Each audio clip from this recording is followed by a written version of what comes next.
natin sa Apokalipsis ang kahulugan nun.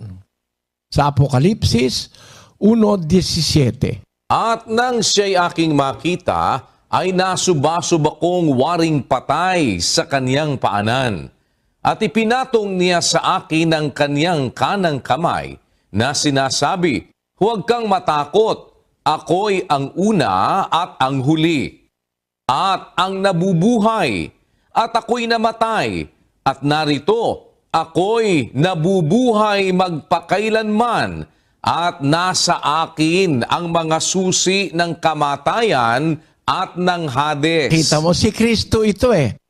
Nung makita ni Juan, para siyang namatay si Juan. Pinatong niya ang kamay niya kay Juan. Parang nawala ng si Juan. Parang nawala ng ulirat. Nasuba-suba kung parang patay sa kanyang paanan. Pinatong niya sa akin ang kanyang kanang kamay. Sabi niya, "Huwag ka matakot, ako'y ang una at ang huli." Si Kristo ito eh.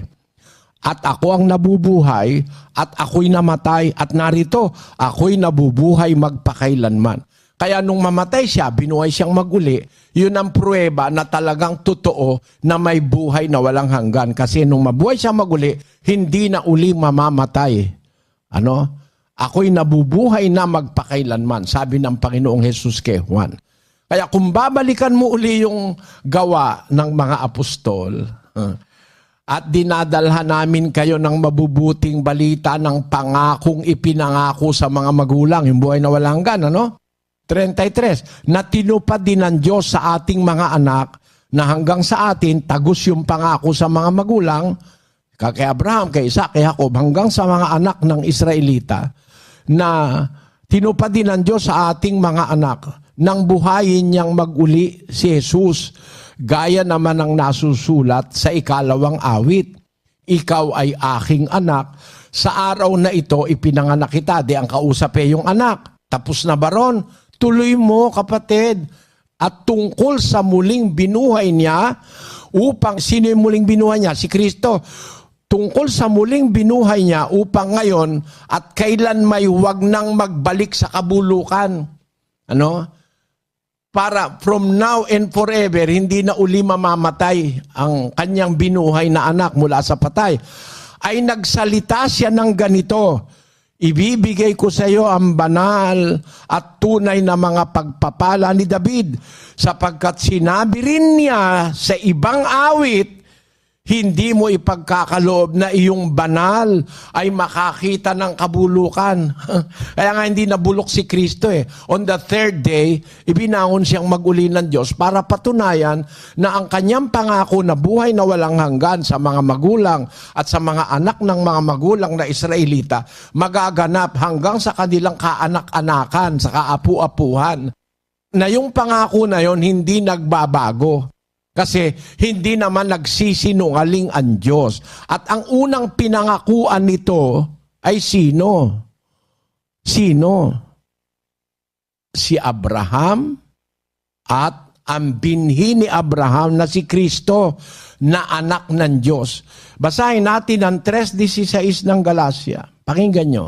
Ngayon kay Abraham nga sinabi ang mga pangako, at sa kaniyang binhi, hindi sinasabi ng Diyos, "At sa mga binhi na gaya baga sa marami, kundi gaya sa iisa lamang, at sa iyong binhi na si Kristo." Ayon. Kay Abraham sinabi ang pangako at sa kanyang binhi, hindi sa marami, kundi sa isa lamang, at sa iyong binhi. Abraham, ikaw at sa iyong binhi, sa makatwid bagay si Kristo. Ang binhi ni Abraham, si Kristo.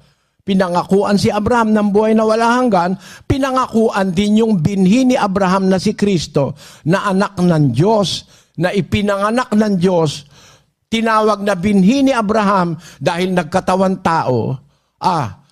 Buhay na walang hanggan ang nagde-demonstrate niyan, yung pagkabuhay na mag-uli ni Jesucristo. Ang nagpupruweba niyan na may buhay talagang walang hanggang pangako ang Diyos, yung pagkabuhay na mag-uli ni Kristo. Ngayon, ang sinasabi ng pastor mo, yung nandoon sa 33, hindi niya lang itinutuloy yung talata, kapatid, na tinupad din ng Diyos sa ating mga anak, nang muling buhayin niya si Jesus.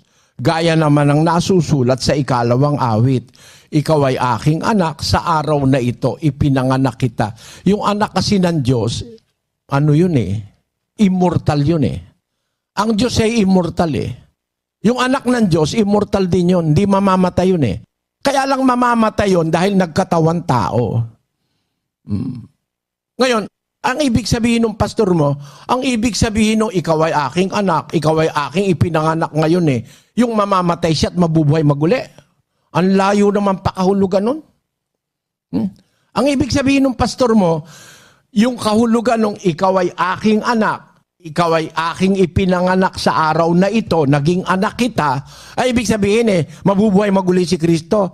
Ang ibig sabihin nun, yung anak ng Diyos, talagang sa awit, nababasa sa 2 awit, 2:7, at sa ibang awit, meron pang idinuktong ang paliwanag ng mga apostol Sabi dun sa 33 yan Tapos pagdating sa 35, sinasabi rin naman niya sa ibang awit. Doon din sa aklat ng awit na hindi mo ipagkakaloob ng iyong banal makakita ng kabulukan.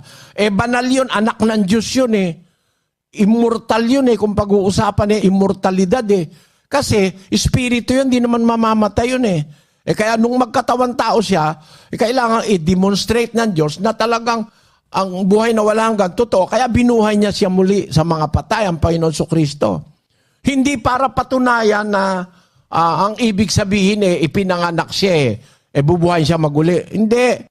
Yung bang pagkabuhay na maguli, panganganak ba uli yun ng Diyos sa kanyang anak? Hindi naman Naipanganak na yung anak niya bago lalangin ng sanlibutan, naipanganak na.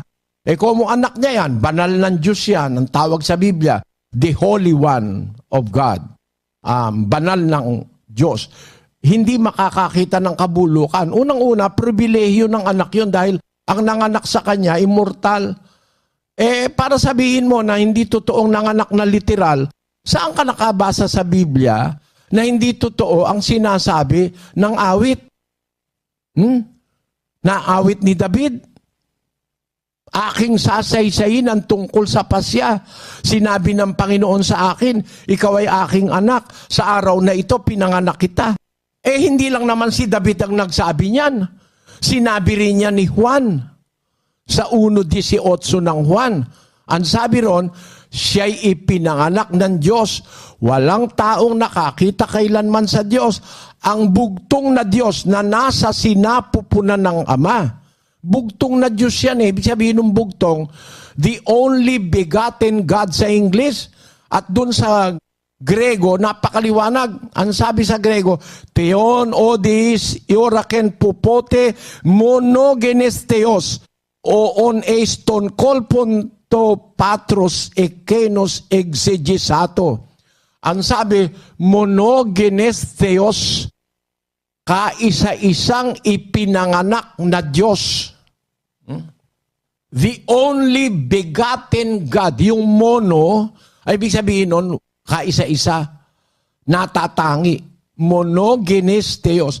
Monogenes, yung genes ay yung panganganak ang ibig sabihin sa Grego.